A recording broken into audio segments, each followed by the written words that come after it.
LPU ప్లేస్మెంట్ల రికార్డులు సృష్టిస్తోంది. Final year student 2.5 కోట్ల ప్యాకేజ్ పొందుతున్నారు. 1700 మందికి పైగా ఎల్పియు స్టూడెంట్స్ 10 లక్షల నుంచి 2.5 కోట్ల ప్యాకేజెస్ పొందారు. విద్యా విప్లవం ప్రారంభమైంది లవ్లీ ప్రొఫెషనల్ యూనివర్సిటీలో. ఏపీలో రెడ్ బుక్ రాజ్యాంగం దేవుడిని వదలడం లేదు.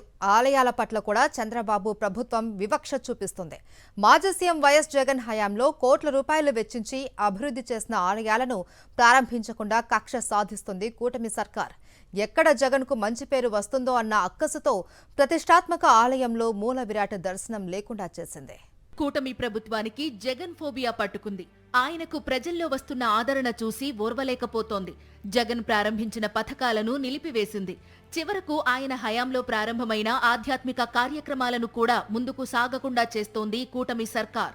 రాయలసీమలోనే పేరెన్నికగన్న కడప గండి వీరాంజనేయ దేవస్థానానికి వైఎస్ జగన్ ముఖ్యమంత్రిగా ఉన్న సమయంలో 28 కోట్ల రూపాయలు మంజూరు చేశారు. వెనువెంటనే ఆలయ పునరుద్ధరణ పనులు శరవేగంగా సాగాయి. ఈలోపు ఎన్నికలు రావడంతో ఫ్లోరింగ్తో పాటు దీపస్తంభం ఏర్పాటుకు సంబంధించి కొన్ని పనులు మాత్రమే మిగిలిపోయాయి. వారం 10 రోజుల్లో పూర్తయ్యే ఈ పనులను ఆపేసింది కూటమి సర్కార్. దీంతో స్వామివారి మూల విరాట్ పునఃప్రతిష్ఠ ఆగిపోయింది. ఈ గండి ఆలయానికి పూర్తి రూపురేఖలను మార్చేదానికి గొప్ప సంకల్పంతో అప్పటి ముఖ్యమంత్రి వైఎస్ జగన్మోహన్ రెడ్డి గారు 28 కోట్ల నిధులు మంజూరు చేయడం జరిగింది. ఒక 5-6 రోజులు లేదంటే 10 రోజులు కరెక్ట్ గా చేసుకుంటే అయిపోయే పనులు 7 నెలల కాలం నుంచి కంటిన్యూస్ గా చెప్పని రాజకీయ నాయకులు లేడు, చెప్పని అధికారి ప్రతినిధులకు లేదు. దీని మీద ముందు న్యాయస్థానాలు కూడా అప్రోచ్ అవ్వాలని ఆలోచనలో మేమున్నాం. మా బాధ ఏంటంటే 10 లక్షల పైచులకు జనాలు ఈ శ్రావణ మాసంలో కేవలం స్వామివారి మూల విరాట్ ఆ విగ్రహాన్ని దర్శించుకునేదానికి వస్తున్నారు. వాస్తవానికి ఈ శ్రావణ మాసంలో కుంభాభిషేకం నిర్వహించి ఆంజనేయుడి మూల విరాట్ ను పునఃప్రతిష్ఠించాలని ఆలయ కమిటీతో పాటు భక్తులు నిర్ణయించారు.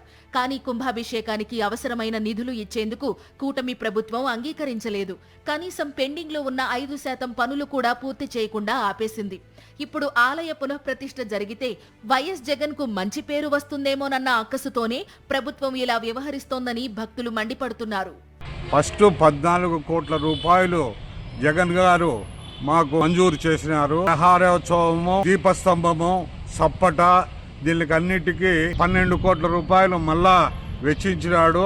గుడి అంతా తయారైనా కూడా వీళ్ళు తెలుగుదేశం వ్యక్తులు దాన్ని ఇప్పుడు చేస్తే పాలక మండలి వాళ్ళది ఉంది కాబట్టి ఇప్పుడు చేయకూడదనే ఉద్దేశంతో ఉన్నారు.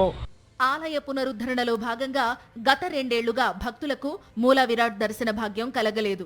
ఈ ఏడాదైనా పునఃప్రతిష్ఠ చేసుకుని మూల విరాట్ ను దర్శించుకుందామని అనుకున్న భక్తులకు రెడ్ బుక్ రాజ్యాంగం అడ్డుపడుతోంది.